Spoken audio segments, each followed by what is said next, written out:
In this lesson, we explore C pointers to structures, focusing on accessing structure members with pointers. Structures are composite data types that group variables of different types. Pointers can be used to efficiently access and manipulate this structure data. The arrow operator provides a convenient way to access structure members through pointers. As an example, consider a structure named person that contains a character array for the name, an integer for the age, and a float for the height.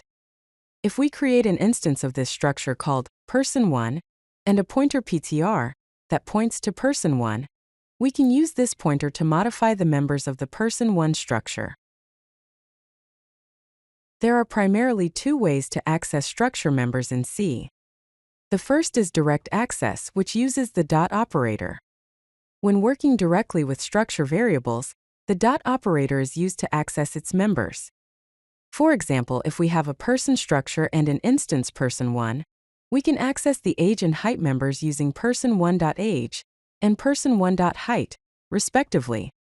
The second method is pointer access, which uses the arrow operator. When working with structure pointers, the arrow operator is used to access the members.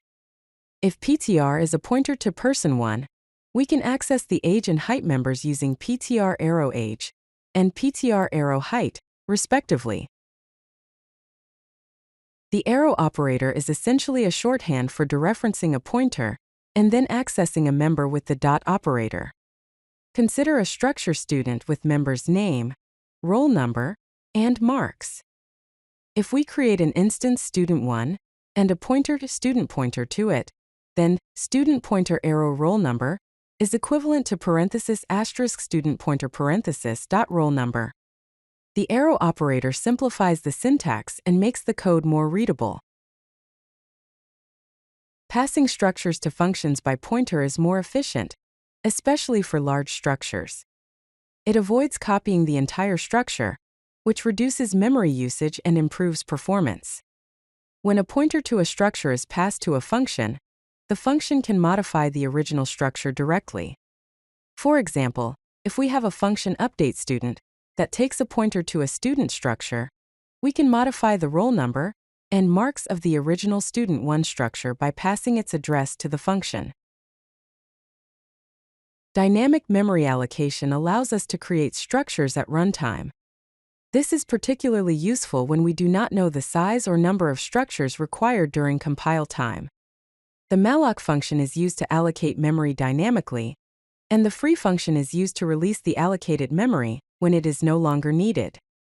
For example, to create a rectangle structure dynamically, we allocate memory using malloc, assign the pointer to rect pointer, and access the members using the arrow operator. It is very important to free the allocated memory using the function free to prevent memory leaks. Structures can contain pointers to other structures of the same type. This enables the creation of linked data structures, such as linked lists, trees, and graphs. These self-referential structures are the foundation for dynamic data structures, where each node contains both data and a link to the next node. Traversal is done by following the pointers from one node to the next. In a linked list, each node structure contains data and a pointer to the next node.